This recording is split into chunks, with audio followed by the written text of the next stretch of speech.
let me introduce our next speaker who will be in a conversation with us, and I'm going to bring all of you in the room to participate as well. Mr. Neal Mohan, Chief Product Officer of YouTube and Senior Vice President of Google. He's responsible for companies' advertising offerings on YouTube, the Google Display Network, AdSense, AdMob, and a whole family of ad platform products. Neal's effort focus on growing the overall digital media industry by building innovative solutions for Google's partners worldwide, and we are going to try and touch on that as well. Most importantly, his work currently is focusing on um, helping small businesses, individuals, and entrepreneurs make most of um, the platform that they have created. So, Neal, welcome to CyFy. So, Neal, I am going to pose a series of questions to you, and then I'm going to bring in the audience. I want to first start with something the minister mentioned yesterday. Minister Chandrasekhar was with us, and he mentioned that India's creator economy is going to explode. He was mentioning that it is at an inflection point and the aspirations are sky high. Sitting at YouTube in Google headquarters, what is your assessment of the state of the Indian creator economy today? What has changed? The creator economy in India is growing by leaps and bounds. I've been at YouTube now for several years, helping run YouTube, and I remember when I first started, YouTube in India was growing, but we really had just a handful of creators that were known nationwide, had big followings, etc. That number is now hundreds, thousands of creators who are not just building wide audiences on YouTube all across the country, but are building businesses on YouTube. Just to give you a sense of the size of what I'm talking about, we commissioned a study, I think maybe a couple years ago now, so it's a little dated and we're doing a refresh on it.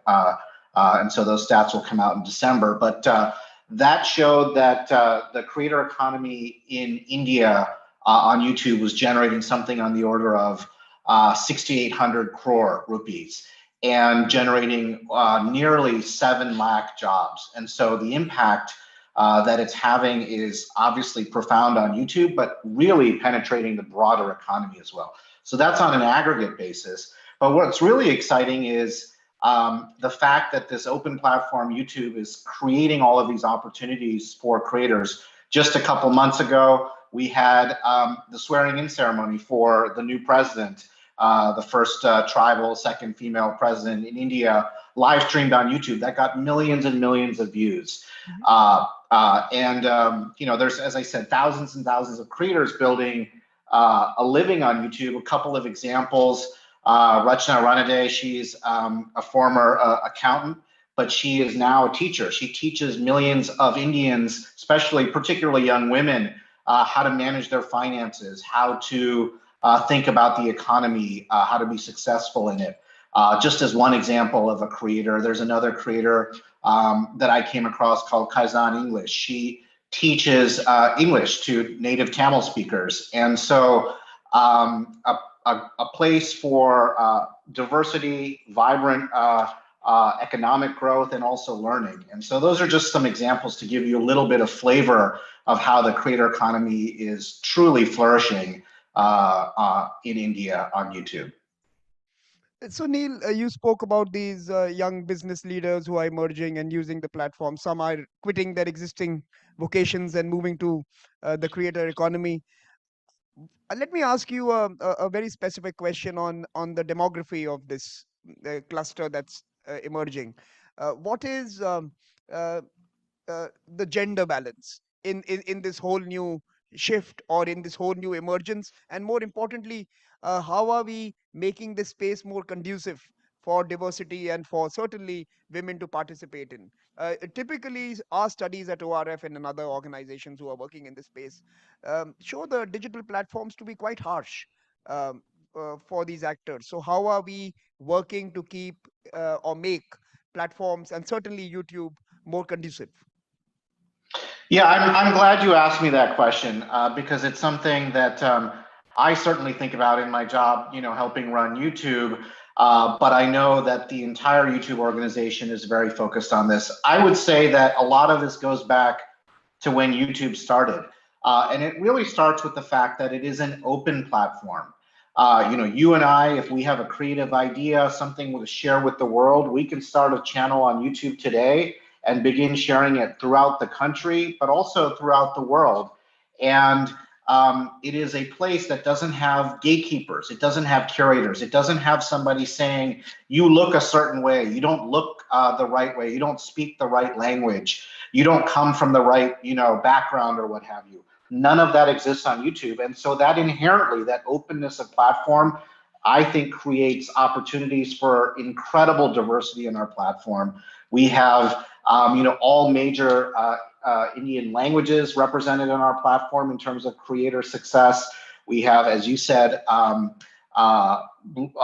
of female creators, but lots of gender diversity in our platform as well. I don't have the specific breakout, but just even those two examples I gave you, both those creators have millions of followers on our platform. One of the things that I will call out is our focus on making it a place for where creators can feel safe sharing their perspective, their creativity. So very concretely, a lot of the interactivity on YouTube occurs in the comments below videos that you might watch. So when you're watching a video on your phone, as you know, you see lots of commentary, lots of interactivity. That is a very rich place for conversation, for dialogue. We have tools that allow creators to moderate those comments, to make sure that comments that might be hate-filled or harassing in nature don't show up in the feed. Not only do they not show up to other viewers, we have moderation tools that make it so that creators don't have to see them as well. And the feedback that I have gotten from our creators is that makes them feel much safer on our platform, makes our platform feel a lot more inclusive. And so because YouTube is a place where creators come first, creators throughout India always come first, it's our job to continue to make them feel safe and inclusive on our platform. And that comment example I gave you is just one way that we go about doing that. And I guess with this whole new um, sense of appreciation on the importance of these platforms, you are also beginning to see regulators around the world pay a little more attention to the business and the operations, right? So how do you see the global regulatory landscape um, change, or how is it changing in the last few years, and how do you expect it to move in the days ahead in terms of the relationship between the state and a business like yours, which has till now had pretty easy and open regulatory systems governing it? Yeah, I mean, it's a great question, and it is certainly something that is it's something certainly that I observe as well in my role, and I would say a few things for that. And one of the things that I tell all of my teams here at YouTube is that the attention that YouTube gets and the fact that there are stakeholders who care so deeply about what happens on YouTube, in some ways is a privilege. We are a platform that has incredible relevancy in the dialogue I just gave you. We talked for the last few minutes about the creator economy. That is a vibrant economy that impacts millions and millions, tens of millions of people, hundreds of millions of people in India. So it is natural for governments like India, but also governments all over the world to care deeply about what happens on these platforms. And so I will say, first and foremost, and this is my perspective, my opinion, that I personally welcome that dialogue. I think it is important for governments to play a role in determining how technology impacts their citizens and make sure that it is a place that works for their citizens. And so we see those conversations happening all over the world, not just in India, of course, but in Europe. There's obviously the Digital Services Act, which you're familiar with. There's conversations in other geographies all over the world. And I will say that there's some common themes. I think the themes that I see are the recognition that this open platform, a place of free expression to share your ideas, creativity, opinion, is important. We just talked about sort of the diversity of creators that exist on YouTube. That wouldn't happen without an open platform. I do see recognition of that. But then also I feel that there is a real opportunity for partnership between platforms like YouTube and governments, key stakeholders, policymakers, to make sure that a platform like YouTube isn't a place for misinformation, hate speech, etc. And to be honest, those are priorities that exist, would be my number one priorities, regardless of whether there's regulation or not. So I welcome that dialogue that's happening. We have had a focus, a comprehensive approach to living up to our responsibility as a global platform. We've got 2 billion users that come to our platform every single month, and protecting those users is a top priority. And that would be the case regardless of whether there's a conversation with regulators or not. So, Neal, just one final question before I turn to the audience here and they can have a conversation with you as well. How does YouTube look at the year 2024? And this is just a macro question. I don't expect details from you. But 2024 is going to be that crucial year, the first in our digital age, as it were, when you will have the US, India, and even the EU Parliament go for elections.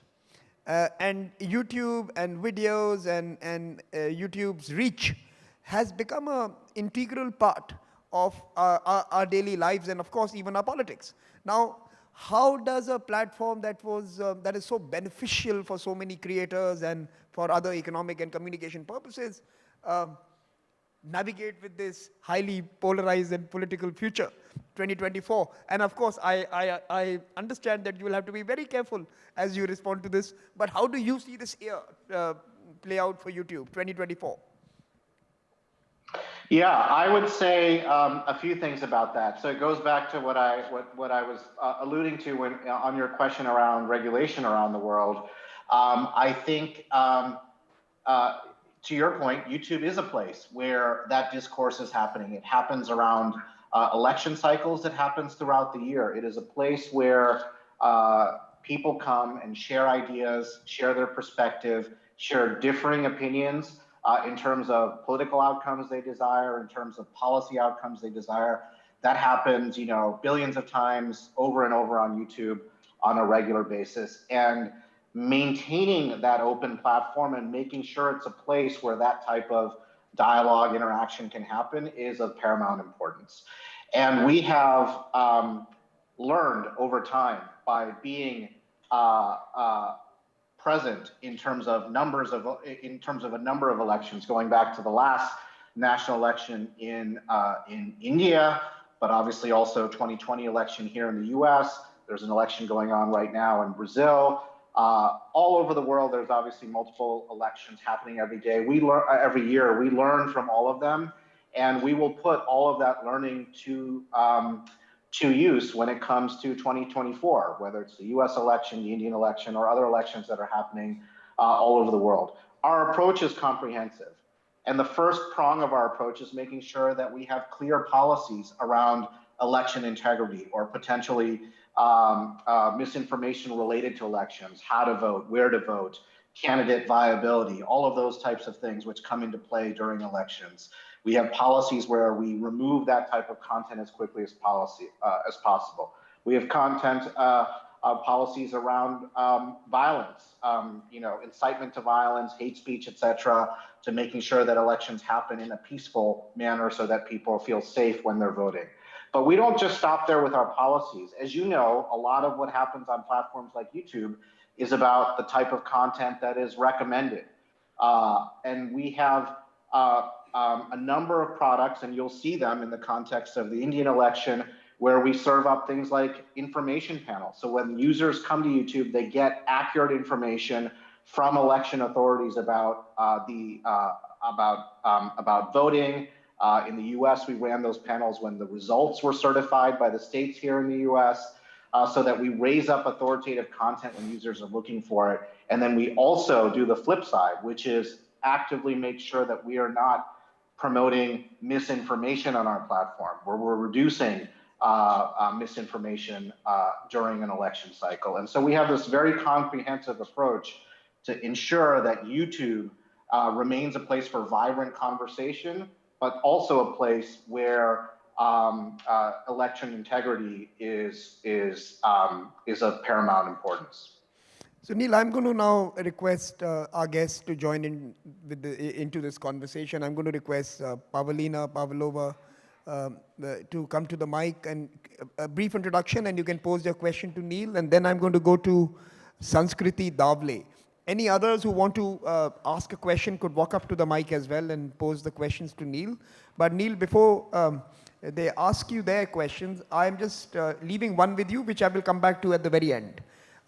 YouTube is spawning new genre of content, right? Yesterday, the minister mentioned that there is now a whole new trend where people are putting out videos of eating food, right? Or doing some really interesting and crazy stuff. What are your favorite new genres of content that have sprouted on YouTube? I'll come back to you later on this. Let me turn to Pavlina Pavlova first. Thank you very much. Pavlina Pavlova from Cyber Peace Institute in Geneva. Thank you very much for introducing all the ways for greater security and equity on online platforms. I feel that often discussions on platform governance, and especially content moderation, focus on very negative trends. And while these are important to address, it's also important to reimagine platforms and why do we have them and how do I empower people. Especially, you already addressed how do they empower and amplify voices of women, of minorities. But I wanted to elaborate you more on what was mentioned in the previous panel on very small groups, like countries like Slovakia, for example, which have 5 million of people. Drop in the sea of platform governance for global companies. And you have this is a state example, but you have these examples with many minorities, with many intersectional sensitivities in many other countries. And how do you ensure that these intersectional discrimination is addressed by global platforms operating across the world, and how is it addressed particularly in here, and how our place is being made more equal for people who are not heard? How do you ensure that you listen to their voices? Thank you. So Neal, would you like to respond? I think it's a very, I got the question. I think it's a really interesting question, and I'll say a couple of things about that. The way I sometimes describe YouTube is it is a means for connecting the creators, and I use the term creators in the broadest possible sense. Anybody with an idea, a thought, an opinion, something to share with the world, with their audience, wherever their audience might be.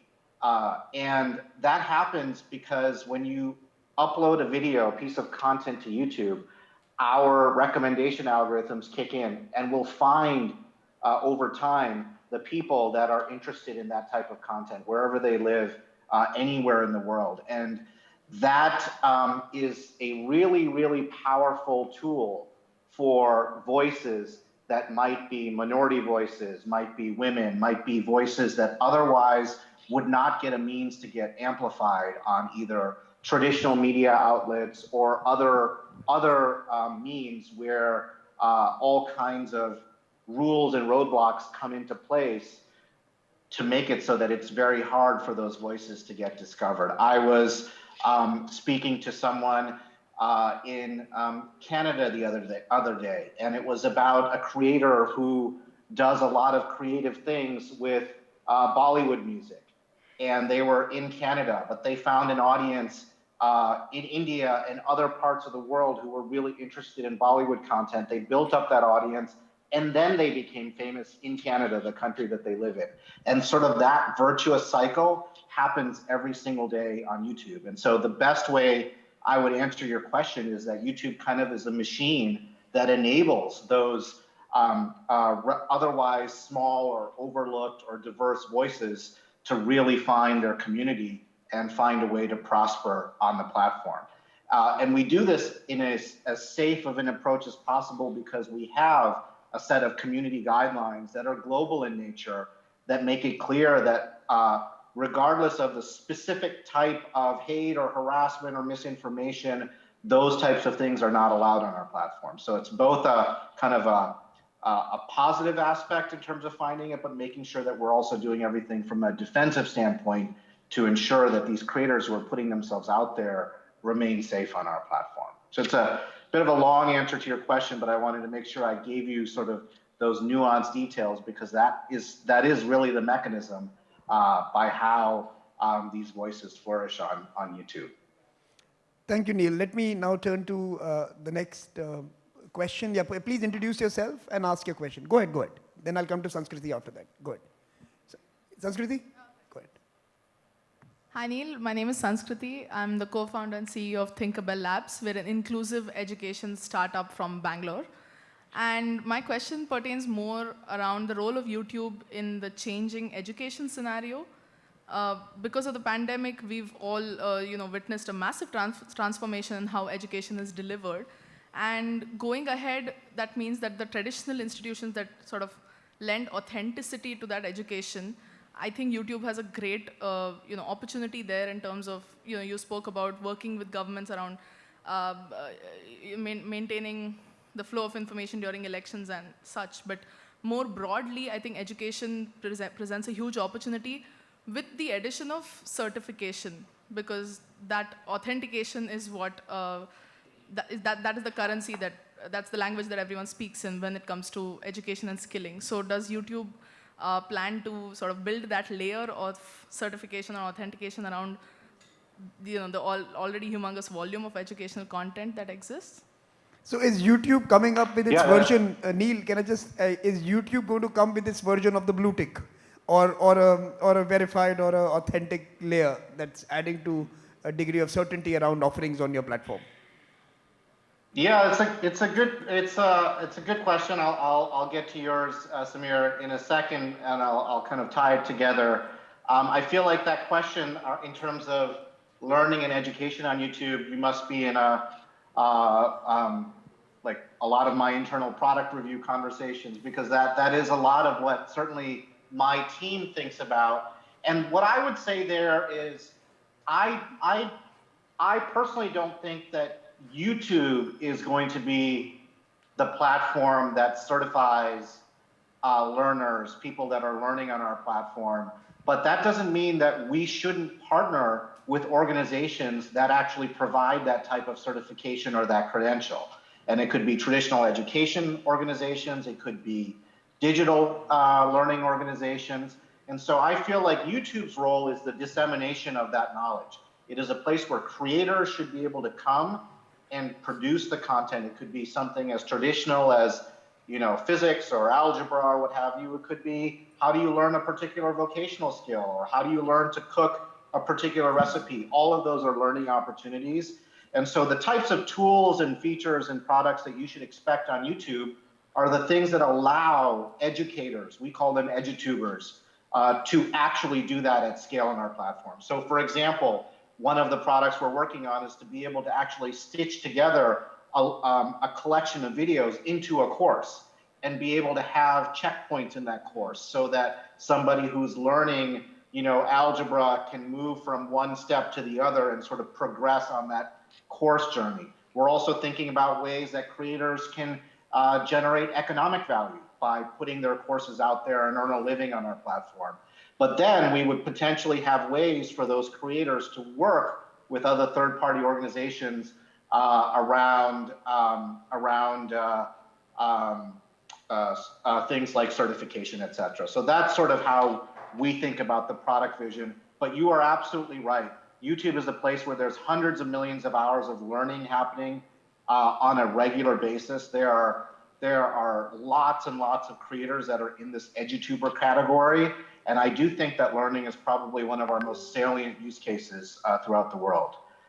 To your question on things like blue ticks or authentication, it's interesting that you asked that question. Literally just a couple of weeks ago, we have started rolling out something called YouTube handles, where you can actually have a specific, unique identifier on YouTube, which is just yours. And it is a way to create much more of a unique identity for not just for creators. This will apply to anybody who has a logged in presence on YouTube. And so you can see us starting to do more things like that, that will now allow a lot more sort of this unique person-to-person type interactivity in our platform. So it's a very timely question. Can you introduce, sorry, you want to come in? Introduce yourself and pose your question, please. Thank you. My name is Sring Sigedorji. I come from Bhutan. YouTube is a great platform for learning, sharing knowledge, and entertainment, and it is very popular in Bhutan. We have some individual creators who have more subscribers and watch hours than even the national television channel on YouTube. So while it is very popular, it is unfortunate that Bhutan is not on the YouTube partnership program right now. So I'm asking on behalf of maybe other smaller countries which may not be on the partnership program right now. And my sincere request would be to look into if you can, get such countries on board as well. Thank you. Well, thank you. Thank you very much for that question. And I will, my goal, of course, is to make it so that not only is YouTube a place where creators can build an audience, but it's also a place, of course, where they should be able to build a business. And so just like is happening in India, I want to make sure that countries like Bhutan also have those economic opportunities for creators. And so I can't give you a specific timing on when we'll bring the YouTube Partner Program to Bhutan, but it is certainly our aspiration to be as global as possible with that program. Can I request you to come in with your question? Introduce yourself and pose the question. Okay. Hello, everyone. Vivens here from Rwanda.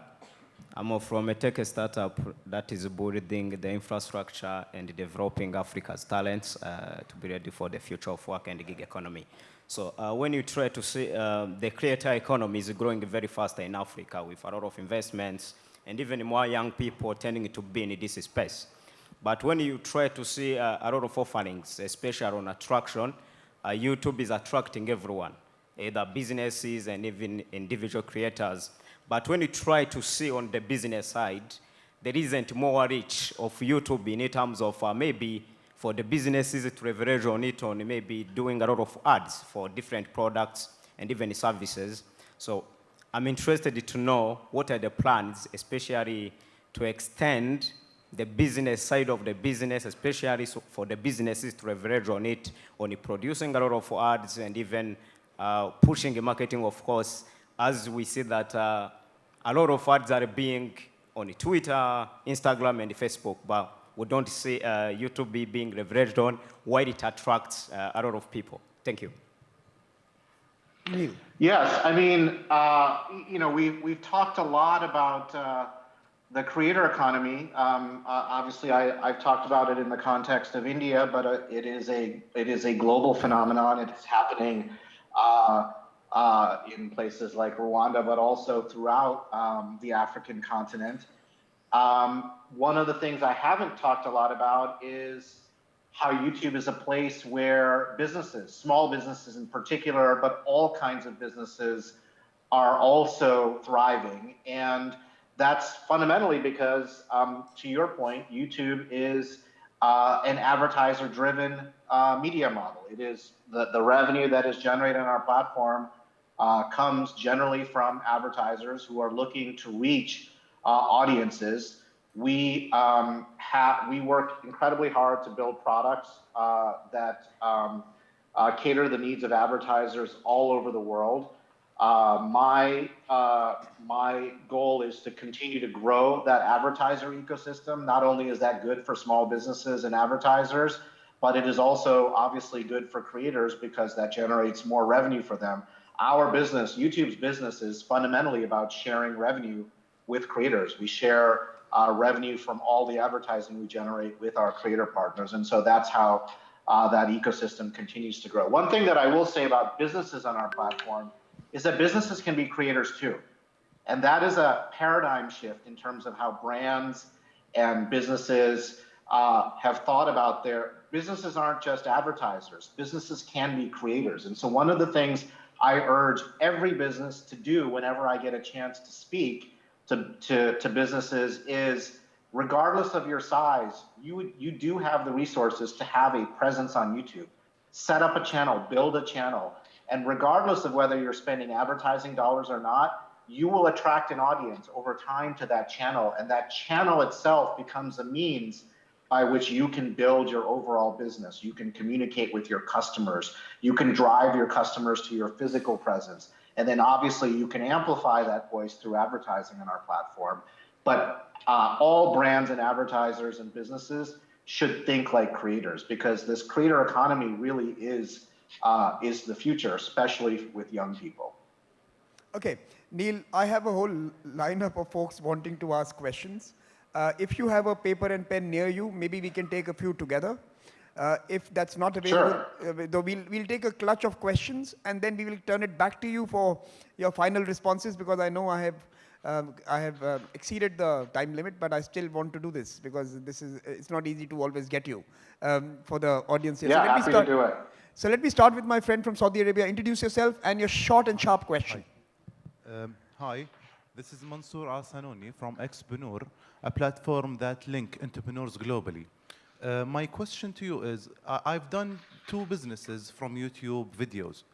What is the strategy to measure the impact of the business solution that has been done through YouTube? So all entrepreneurs have gone through multiple videos and they made huge success, huge revenue. How or what is the strategy for YouTube to measure that impact globally? So how do you measure business impact? Okay, please introduce yourself. Quick question. Hi Neal, my name is Mukund and I'm an educator and institution builder working towards sustainable development. Like in 2024, when elections will be happening, and since you are having difficult conversations with governments and regulators across the world, there might be a human tendency to bend rules for them and they bending rules for you and following a quid pro quo approach. I'm curious to know what steps will you and your team take to ensure what you do is just, fair and equitable. Thanks. Next, please. Thanks so much. My name is Gilbert, CEO of Africa Cyber Defense Forum. My question is very simple and I'll be straight forward to it. The question is with regards to how do we ensure this dominance of big tech, when it comes to the global south, basically, for example, countries like Africa, where there's the feeling, for example, that big tech like YouTube and Google have that dominance because they feel there's less, first of all, in the angle of taxation, for example, there's the feeling that the taxation, big tech are not paying taxes in Africa fairly, and as well with regards to ensuring that value creation and not value destruction by big tech. Thank you. So Neal, big tech and small countries, how is that relationship going? Mariam. Yeah. Mariam. Most of the ads. No, introduce yourself. Oh, okay. My name is Mariam, founder of Her Afghanistan. Most of the ads that are showing up in commercial forms while watching YouTube's are based on Google search history, some type of algorithm that you've placed. Will or has YouTube controlled these ads as a social responsibility because of the increase in violent extremism, which is influenced by online platforms, especially post-pandemic, as that's the only mechanism that we've received information? You shared general regulations specific towards content, but does that include ads? And could you give me a specific example or steps on how YouTube will or has navigated this? And the final question, I promise you, Neal, is Sonia. Sonja Peter Andel, journalist and founder of the think tank Buzzing Cities Lab from Germany that is exploring the nexus between organized crime and technology. My questions are, terrorists and also criminals are also sometimes acting as YouTube creators. So how good are the algorithms today that can detect objects like guns or explosions or other types of arms? And maybe are you also working with sound detections to detect explosions or gunfires? And my second question would be... Sonia, that you slipped that in. Okay. Thank you. I think, Neal, I really want you to end this conversation with the question I posed to you. Tell me the fun things that are happening on YouTube. What has the pandemic done to YouTube and the creator economy? Something that you really enjoy about the platform. That should be the final response, but I'm going to let you take the questions now. Okay, all right. I got 5 questions here. I'm going to try to give quick responses to all of them. Thank you for all those questions, and I do appreciate all of them. First, in terms of how do we measure business impact? So there's a couple of things. First and foremost, the way I think about presence on YouTube, whether you're a brand or an advertiser or a business or even a creator, is really fundamentally about viewership and engagement. So that is really the way that you can judge whether your message is having an impact on YouTube, which is everything as simple as the views on a video, but it's broader than that. It is about how users are actually engaging with your video content. And the place to go to see all of that business impact is YouTube Studio, the studio tool that you use to upload your videos, get all the stats on your videos, etc. That is a tool that's available to creators, to advertisers, etc. Additionally, obviously, if you're an advertiser, you use the Google tools, the Google ad tools to actually measure not just reach and frequency, the reach and impact of your ads from that standpoint, but also the effect of those ads. Did they drive conversions? Did they drive an install of an app, etc.? And so that's a very quick answer to what is otherwise, an hour-long conversation, but that's generally sort of how I think about the impact of one's presence on YouTube. In terms of equity and fairness, in terms of how we talk about our policies on our platform, how we work with governments, etc., I can assure you, and you've probably heard sort of the Google mantra on this in terms of user first. YouTube is part of Google, that applies. And so it is not just our #1 product priority and core principle to put our creators and our viewers on our platform above and beyond anything else when it comes to our policies and products. It's also good for our business. Creator success is YouTube success.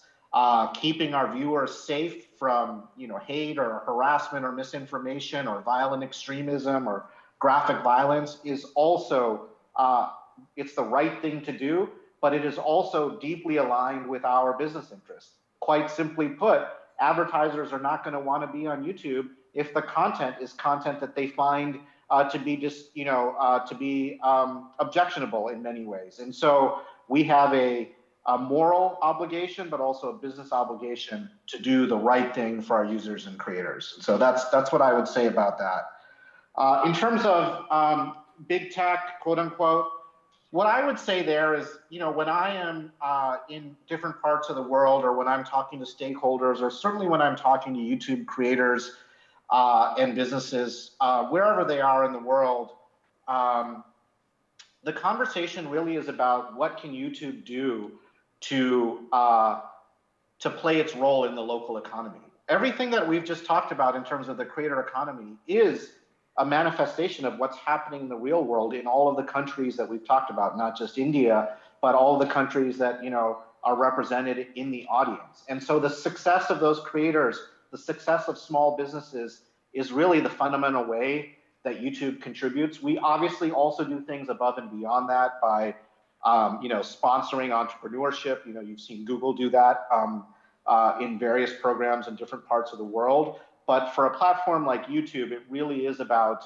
making sure that creators and businesses that are in the country can thrive on a platform like ours. That's obviously a direct way that we can contribute, and it's a way that we are connected to the real world of what's actually happening on the ground there. And even the examples that I gave you about that accountant creator or that creator teaching English, these people employ people. They give jobs to other people. They educate millions of people. And so the impact there is real, and it's all happening through our platform.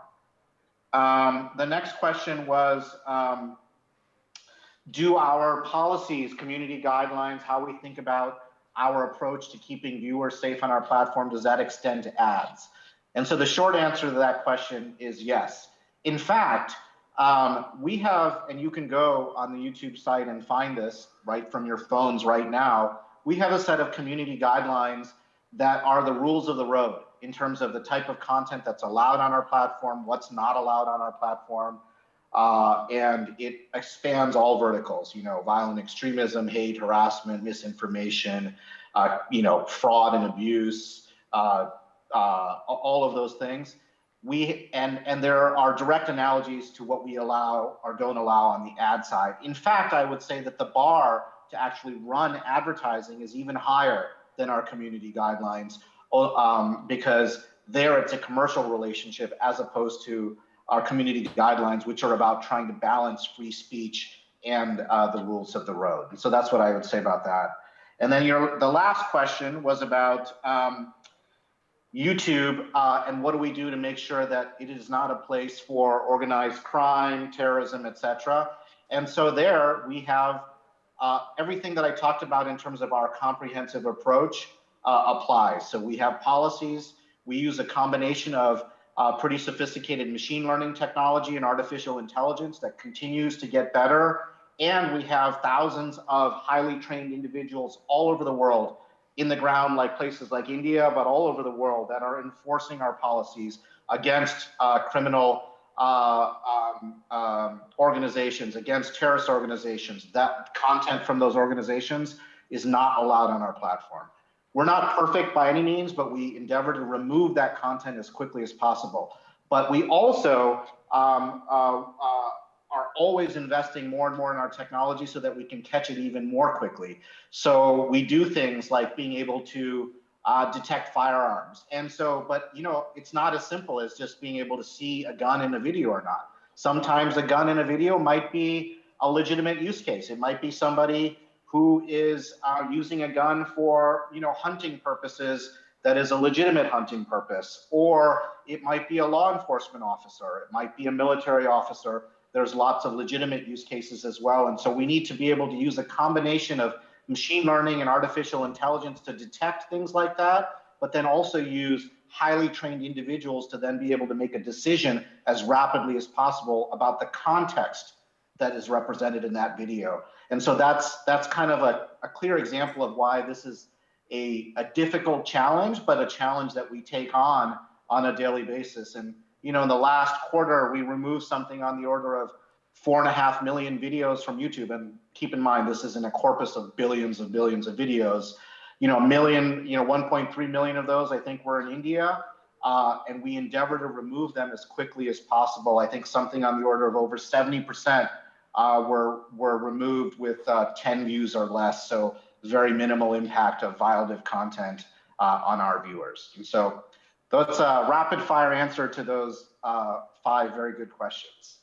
Thanks. And now I will answer your question, yes. Your last question, Samir. So my favorite phenomenon that has happened in the course of, it probably started at the beginning of the pandemic, but has kind of continued to grow. And actually India is probably the most shining example of this, is we launched a new product on YouTube called YouTube Shorts. Mm-hmm. And it is about short form content, vertically oriented content. Obviously, lots of platforms do that, but that is one of the fastest growing types of content on YouTube. So I consume a lot of, kind of what we call regular sort of long form videos on YouTube. I have my favorites there. I'm a sports nut, so I watch everything from basketball to cricket to football, both American football and what the rest of the world calls football as well. But Shorts is super fun and interesting. You probably, I see every week new remixes of, Bollywood songs, the latest, but also songs from when I was a kid.